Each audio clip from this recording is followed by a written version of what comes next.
नमस्कार। हाय। स्वागत करते हैं आपकी दोस्त पुष्पी। दया दिखाएं, काइंडनेस दिखानी चाहिए, होना चाहिए हमें काइंड, लेकिन ऐसा नहीं कि हम किसी पर भी अंधों की तरह विश्वास कर लें और नुकसान कर बैठें। ब्लाइंड फेथ हमेशा नुकसान देता है। ये कहानी सुनते हैं। एक जंगल था, उसमें 3 गायें थी जो कि साथ साथ रहती थी।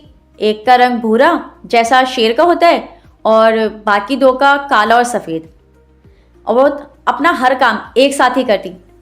उनका खाना और रहना, सोना, घूमना सब एक साथ होता। उनकी यानी कि दोस्ती पक्की थी। फिर वहाँ से एक शेर निकल रहा था और भूखा भी था। तो उसने सोचा कि क्या बात है, मेरा तो खाने का इंतज़ाम हो गया, ये तीनों तो सही है। उसके मुंह में पानी आया और सोचा अब तो मुझे इनको देखना होगा कि ये कहाँ कहाँ जाती हैं और कैसे अलग अलग रहती हैं, क्योंकि एक साथ तो मैं इनका शिकार नहीं कर पाऊँगा। तो वो ऑब्जर्व करता है, उनको देखता है 1-2 दिन, लेकिन वो तो साथ साथ रह रही थी, अलग नहीं हो रही थी एक दूसरे से।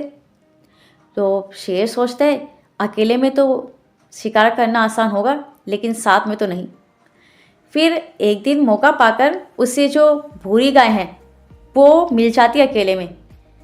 तो वो शेर उससे कहता है, देखो तुम्हारा और मेरा रंग तो एक जैसा है, हम दिखते भी एक जैसे हैं, और वो जो तुम्हारी जो दोनों दोस्त हैं वो तो अलग रंग की हैं। हमारी दोस्ती हो सकती है तुम चाहो तो, और मेरे साथ तुम खुश रहोगी। तुम ऐसा करो, अपने एक दोस्त को अकेले मिलाना, मुझसे मिलाने। वो गाय उसकी बातों में आ जाती है शेर की, और अपनी एक दोस्त को उनके पास, वो शेर के पास ले जाती है और वहाँ से खुद चली जाती है।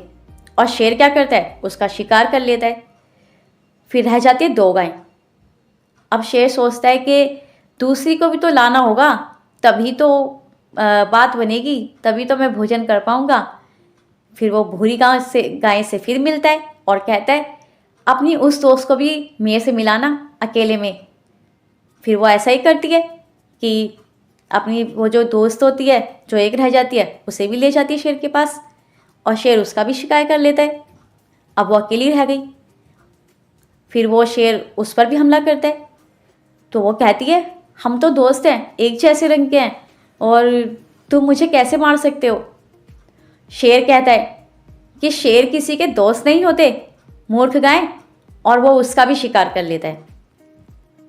ऐसा बहुत से लोगों के साथ होता है जो दया करते हैं या किसी की बातों में आ जाते हैं और अपनों का या अपना नुकसान कर बैठते हैं।